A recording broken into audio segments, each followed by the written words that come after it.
In this video, you'll learn how to fix a frozen screen on your Pixel 9 Pro or XL device. By following these steps, you will restore functionality and improve your device's performance. Start by performing a forced restart of your device.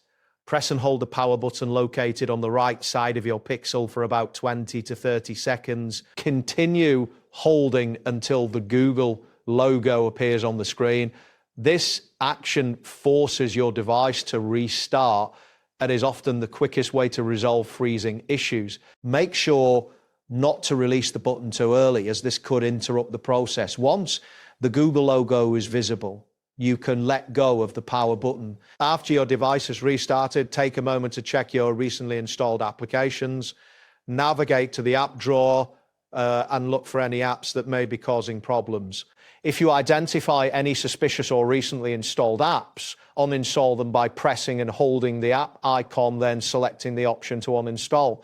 Additionally, ensure that your phone has adequate storage space available. Low storage can lead to performance issues, including freezing.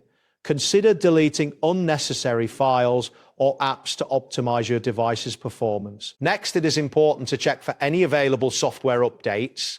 Open the Settings app by swiping down from the top of the screen and tapping the gear icon. Scroll down to find the System option and select it.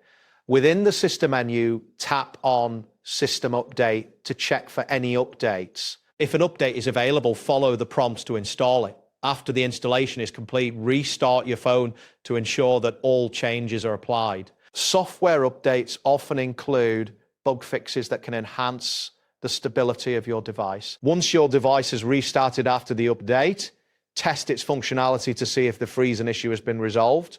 If the screen remains unresponsive, consider additional troubleshooting steps such as clearing the cache of specific apps or performing a factory reset.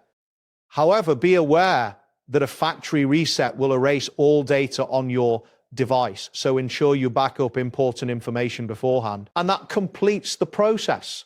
Thanks for following along. See you next time.